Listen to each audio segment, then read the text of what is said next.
The room was quiet except for the faint hum of the television. I had just returned from a long day at work, exhausted, my mind heavy with numbers and deadlines. Max, my golden retriever, wagged his tail as soon as I stepped in. His eyes lit up like they always did, as though I were the best part of his day. I dropped onto the couch and switched on the TV without much thought.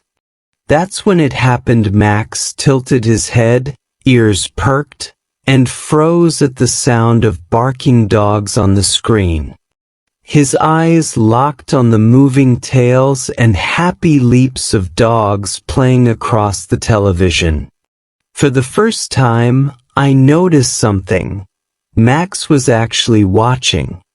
I laughed, thinking it was just coincidence, but the next evening, Max did it again. This time, he climbed onto the couch beside me, his fur brushing my arm, his gaze fixed on the screen.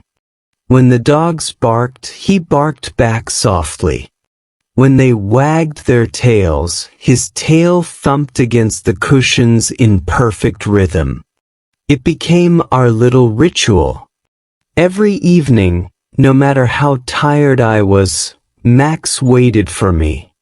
He wouldn't touch his treat until I pressed play. He wasn't just watching the show, he was sharing the moment with me.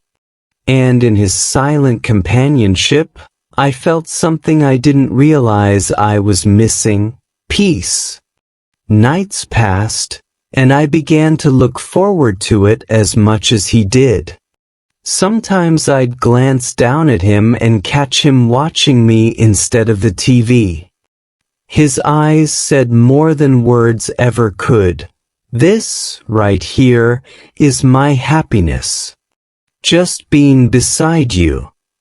In those moments, the world outside didn't matter. No emails, no worries, no deadlines. Just me, Max, and a silly dog show on TV. And for those minutes, life felt complete. Then came a night when I stumbled home later than usual. My face was tired, my heart heavy, and I barely acknowledged him wagging at the door. I collapsed on the couch, not even reaching for the remote. But Max didn't give up. He patted over, picked the remote gently in his mouth, and dropped it at my feet. His eyes, so full of patience and love, pleaded softly. It was as though he was saying, "Let's forget today. Let's just be together like we always do." I smiled weakly, turned on the show, and instantly his tail wagged, his whole body alive again with joy. Watching him, I realized something powerful. This wasn't about TV. This was about presence. About choosing to share time, no matter how small, with those who love us the most. Dogs don't care about big houses or shiny cars. They don't care how much money you make or how high you climb in your career. What they want, what they need is you. Your presence. Your attention. Your love. Max taught me that happiness isn't built from grand gestures but from small, consistent moments. A shared walk. A gentle pat. A night on the couch watching silly shows. These are the treasures of their short but beautiful lives. As the weeks went by, our ritual remained unchanged.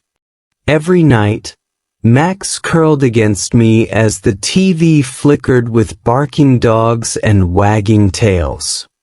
I came to understand something deep. Life is fleeting, especially for them. Their years are counted, but their love is boundless. To every dog owner out there, let me tell you, don't take these moments for granted. Cherish the way your dog waits for you at the door. Cherish the way they press close when you're sad. Cherish even the little rituals, whether it's a walk, a cuddle, or yes, even watching dog shows together. Because to your dog, you aren't just their owner. You are their whole world. And one day, when those paws are no longer beside you, it's these simple moments you will remember most. So don't just own a dog. Share your life with them. That is the greatest gift you can ever give.